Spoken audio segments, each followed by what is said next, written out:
What's up, everybody? Mike Dokter here. Nice to see you again. I'm glad you are here.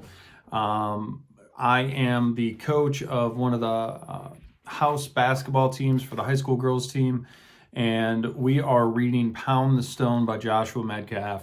We're going to read chapters 11 and 12 in this video. If you like this video and you're just getting on it for the first time, I'd recommend you go back to the House Chop Wood Carry Water playlist and listen to that book all the way through. This book is a continuation of that book. This is our team book for this year, so we are reading this as a team and implementing the principles that are taught in here. So I'm excited to focus on chapters 11 and 12 in this video with you today and give you some thoughts. So chapter 11 of Pound the Stone by Joshua Medcalf. This chapter is called Focus on Your Strengths. The next night, Russ was still away. When Jason asked Jan why, she just smiled. Sometimes his work takes him elsewhere. It didn't make any sense to Jason, but he didn't want to offend her, so he just kept it to himself. Plus, he was more interested to know how Russ knew TD in the first place. Oh, they've known each other for years. I think they met after a game at the stadium one night, Jan said nonchalantly. And the next night, when Russ got back, he didn't reveal much more. He just asked Jason how their training had gone. Jason was worried about his reaction, and he told Russ that he'd been late. But the older man didn't seem surprised. Well, at least he got something from it. Not really. I threw the workout away. I mean, it's so simple. I have it memorized. But there's no way he does it. It was just some simple drills and a ton of footwork stuff. I already have great footwork. That workout was basic. He must not realize how good I am. Russ let out a deep sigh. Jason, for all our instant access to high-level knowledge, we often overlook the value of basic. And for all our obsession with innovation, we often miss the power in doing the unremarkable with incredible consistency. For example, take an experiment by the Michigan hospitals in 2004. Everyone was looking for ways to save more lives, reduce infections, and save money. Turns out this experiment did all of the above. In less than 18 months, they had saved over 1,500 lives, reduced infections by 66%, and saved over $75 million. The experiment they did had nothing to do with innovation, though. In fact, it was an exercise so basic it was almost laughable. It was just a checklist of 5 simple things that everyone did before entering the operating room. The first thing on it, wash your hands. Jason's eyes widened as he realized that this reminded him of TD's talk about inches. Russ went on, just because we know we should do something doesn't mean we do it. And it definitely doesn't mean we do it every single time. We often get caught up in seeking the remarkable instead of doing the unremarkable with remarkable consistency. For the next week, Jason did just that, keeping up with the simple routine. But if he were honest with himself, he felt stupid doing it. He had moved on to the more elaborate workouts years ago. Following the simple fundamental drills TD had written on that paper felt limiting. So the next week, he only did it half of the time. The other half, he began working on his shooting with his left hand. At dinner one night, Russ noticed Jason flexing his left hand. Doing some shooting? Yeah, Jason shrugged it off. I need to even it out. Once the cast comes off, my right hand is going to need a lot of rehab, so I need to work out my left in the meantime. Russ nodded his head. Interesting. You disagree? I thought for sure you'd be excited about me working on my weakness instead of my strengths. Russ let out a little laugh. Earlier in my life, I would have.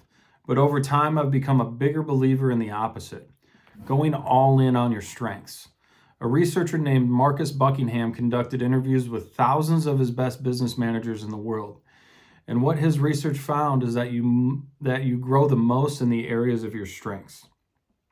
So while I know you might have heard otherwise all your life, I think that if you focus on your weaknesses, you simply become average at a lot of things, but the master of none. Mastery is hard and it takes lots of time, effort, and energy. So you have limited components of each of those. You should probably spend the majority of your time on your strengths and then maybe 15 to 20% of your time on managing your weaknesses. Did you know that John Wooden, the guy who won 10 national championships at UCLA, never scouted the other team? His teams focused only on developing their own strengths and let their opponents worry about stopping them. Jason was impressed. I didn't know that. I can't see Coach Michael agreeing. He talks all the time about developing your weaknesses, and we watch hours of scout film to prep. Well, I'm not your coach, but if I were you this summer, I would focus more on doing the dirty, hard work that most people won't do. What would you say is your greatest strength? I probably like shooting the most, but people have always said my footwork is what makes me hard to guard. But I hate working on it. It's boring. Plus, I'm already good at it. Russ nodded. I get that, but I can tell you that there aren't many players in the country, no less in the state, who are going to do basic footwork drills every single day with the discipline and focus of a world-class surgeon. Not many kids are going to study footwork of the greats and watch their highlight films to deliberately take in their footwork every day. But I know that if you do that, something that is easy to do, but not easier to not to do. I'm going to read that sentence again. But I know that if you do that, something that is easy to do, but easier not to do, it will make a massive difference over time. Most people overlook the basics and the boring. They may be willing to work hard, but rarely are they actually willing to do the hard work. There's a big difference between just working hard and actually being disciplined enough to do the hard work. Jason nodded, thinking that over as he excused himself for bed. All right, a couple quick things on that chapter. Another good one, another really, really good one. The phrase, we often get caught up seeking the remarkable instead of doing the unremarkable with remarkable consistency. There is a lot of amazing value in executing well on the basic things over and over and over again. And I would encourage you to think about that. I do agree that doubling down on your strengths is what makes you incredibly difficult to deal with on the basketball court or in life. If you are somebody who is really, really good at engaging with people and talking with people, I would encourage you to develop that strength and get to know people as well as you possibly can. How do they think? How do they act? How do they respond? What do they engage with when you're talking to them? Understanding how to deal and work with people is a skill, and understanding how to lead people is a skill that a lot of individuals don't have, especially now. So I think that that's incredibly important. The same is true on the basketball court. If you're a great shooter, you should double down on that, and hopefully your coach can see that and set you up to be able to do that. If you're faster than everybody else and your defense is fantastic, you should double down on that. Work harder on being the hardest person to get by. That's going to set you apart than trying to do a whole bunch of other things, sort of okay. So 2 great points there. Do the unremarkable with remarkable consistency. That is what sets people apart. All right, chapter 12, maintaining the mask. Maintaining the mask, chapter 12. The next night, Jason got a call from his aunt just as he finished the book. She told him that Jason's mother had strained her back lifting something heavy at work and was recuperating at home. Jason was alarmed. Is she okay? Yes, the doctor said she'll be just fine, but she'll have to take 2 weeks off of work. I just thought you should know, since she would never call you and tell you this herself. She's worried you'll come back to take care of her, the silly woman. Because I will, Jason was already thinking about the next bus he could catch to make back home, but his aunt cut him off. You really don't need to, Jason. We'll take good care of her. She will be okay. As much as she reassured him, Jason was rattled by the news. While he was happy his mom was okay, he knew that even one missed week of work would cost her lost hours in pay, since she works nights as a waitress and relied on tips. He felt terrible for being away from her, but he also knew that if he wanted to help offset the costs, he could only do it by selling more books. He felt trapped. He was silent during dinner and was looking forward to getting away to the basketball courts, but Russ stopped him on the porch, asking him point blank what was going on. When Jason told him, he was concerned, but not for Jason's mother. How are you doing, Jason? Jason shrugged it off, doing his best to stay strong. I'm fine, honestly. Are you sure about that? Russ pushed back. Yeah, I'm fine. Stop asking, Jason snapped. He was angry that Russ kept pushing, but Russ wasn't rattled. He just set his book down. Jason, is it okay if I ask you a very difficult question? Jason just shrugged, still angry. What? The guy you punched in the big game, the one that landed you here, why did you hit him? Thinking about that just made Jason angrier. He was holding my wrist so I couldn't block a shot when he drove, giving me elbows and taking cheap shots. You play like that against me, you're not getting away with it. Why not? Jason shifted, defensive. What do you mean, why not? Because if you let someone do that to you, they don't respect you. Russ nodded, musing. Okay, so it was all about respect then, not basketball? Well, sure, if you want to look at it that way, but you just can't let people walk all over you off the court. Well, why not? Jason could feel his blood rising. Are you serious? Because you lose face. You know that. Oh, I do. But I call it something else, Jason. Russ's eyes grew clear and intense. I don't call it not losing face. I call it maintaining the mask. And it's the same reason you won't be honest with me about how worried you really are about your mom right now. Jason shifted uncomfortably, not knowing what to say. Russ went on. Our culture has taught us that as a young man, you can never really authentically show any feeling other than anger. Unfortunately, anger is a secondary emotion. It always comes from something else. But showing anything else is seen as weakness. So your two choices are to be seen as weak or get angry. Does that sound about right?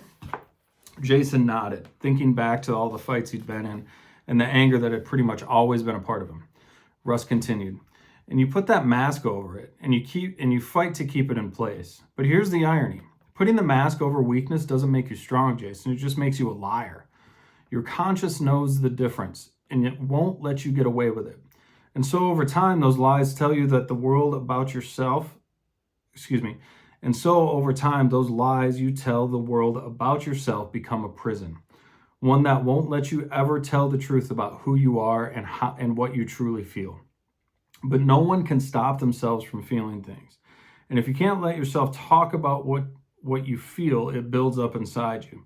And when enough time and pressure, that can blow up, sometimes with tragic results. Jason didn't want to believe this was true, though he somehow intuitively knew deep down in his gut that it was. Russ was hitting on something big here, but the more he knew it, the more he resisted it. Russ seemed to sense it, continuing. Whether we like it or not, we all wear a mask each day. It's the face we show the world, but it often isn't our most authentic selves. For many years, I wore the mask of a strong, successful guy who had everything in his life together, but it was a lie. I fought and I hustled, and I couldn't stop life from ripping it off. It almost took my life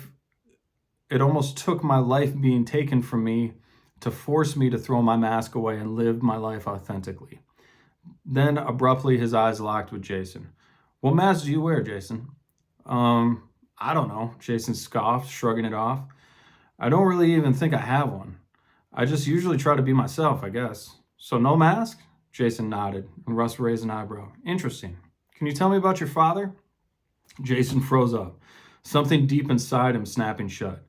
He felt the familiar heat of anger prickle on his neck, and he narrowed his eyes at Russ. No, that's off limits. But if he expected Russ to keep pushing, he was wrong. The older man just nodded. I respect that, Jason. I was just making a point. Maybe it's worth thinking about. Everything in Jason wanted Russ to be wrong, but that night he couldn't sleep. He sat awake in bed for a long time, thinking about what Russ had said. He had always tried not to talk about his dad, even though he never quite knew why. He just knew that it was a kind of a locked door in his heart, something he had agreed with himself he would never open. All right, so that's a little bit more of a deep chapter, right? Masks. What masks are we wearing? It doesn't have to be anger. In this case, for the character in this book, it was anger. Some of you may get very angry. I've seen players do that. I've done that myself. We get frustrated when we miss a shot. We get frustrated when somebody's fighting with us under the basket. We start to play worse when that happens. And it's because of the fact that anger, again, is a secondary emotion. Oftentimes, a lot of the things that we project on other people, they're secondary emotions. So as you're thinking about this chapter, what I would encourage you to do as you're reflecting on it is think about what masks are you wearing? Do you want to be cool? Do you want to be aloof? Do you want to be seen as better than everybody else? Do you want to be seen as the person that everybody likes? You know, maybe you want to be seen as the athlete and you really hate playing basketball. That could be too. Maybe you're on this team and you hate playing basketball. I don't think that's true for any of you. But if you're watching this video, maybe that's you. And if that is you, be honest about it. You can be honest with me about it. It's okay. Maybe you can't be honest with other people in your life. You can be honest with me about it. So figure out what that mask is. What is it that you're putting up that's protecting you or you think is protecting you from something else? Because oftentimes that mask is actually doing more harm than good. So as you're watching this video, as you're thinking about that, That was chapter 12 of Pound the Stone. I look forward to reading chapters 13 and 14 with you next time. Thank you so much, everyone. We'll see you. Bye now.